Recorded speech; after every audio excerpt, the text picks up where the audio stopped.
سلامونه نیکی هیلې خدای دې وکړي چې تاسو ټول روغ جوړ خوشحاله اوسئ. یو خبر به تاسو په اجتماعي صفحاتو کې لیدلی وي چې کم کور کې کابل کې د بخارۍ د وجې نه د کور ټول ماشومان او ښځې مړه شوي دي. ولې هر کال د ژمي په رارسېدو سره دغسې پیښې زموږ او تاسو په وطن کې پیښیږي او د دې مخنیوی نه کیږي.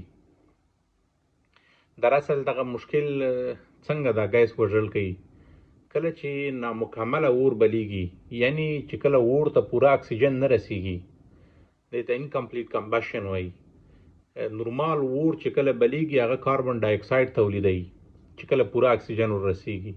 کله چې اکسیجن پوره نه ورسیږي نو د کاربن ډای اکساید په ځای باندې کاربن مونوکساید تولیدوي، کوم چې یو ډیر خطرناک او وژونکی ګیس دی. که اندازه یې ډېرې په څو دقیقو کې انسان وژني، خاص کر ماشومان او حامله داره ښځې او مشران.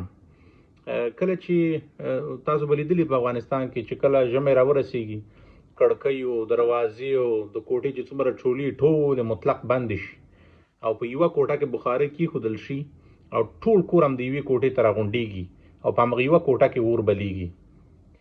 د کوټې اکسیجن ډیر مصرفیږي، خلک هم اکسیجن مصرفوي، اور هم اکسیجن مصرفوي او اکسیجن کوټې ته هیڅ راځي نه. کوم چې بیا اور د کاربن ډای اکساید په ځای باندې کاربن مونوکساید تولیدوي، کوم چې وژونکی یو ګیس دی، ډیر خطرناک.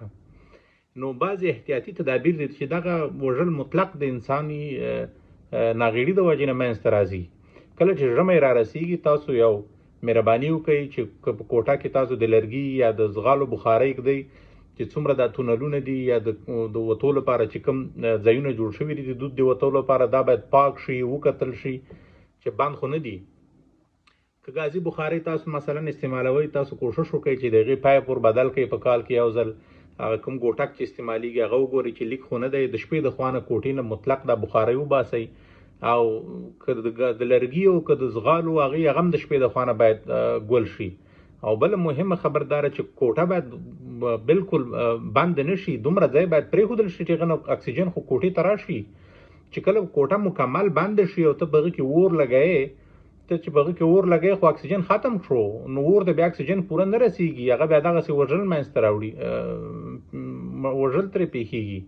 نو تاسو مهرباني وکړئ چې اوس ژمی را روان دی، اکثر خلکو بخارۍ ایښي او څوک بېږدي، چې تونلونه ورته پاک کړئ، پایپونه بدل کړئ، چې پایپ لیک نه وي ګورئ، او د شپې د خوا نه ګازي بخارۍ په کوټه کې مه پرېږدئ، او د اکسیجن د راتلو لپاره کوټه کې ځای پرېږدئ. خدای دې وکړي دغسې پیښه بیا زموږ او ستاسو په وطن کې پیښه نه شي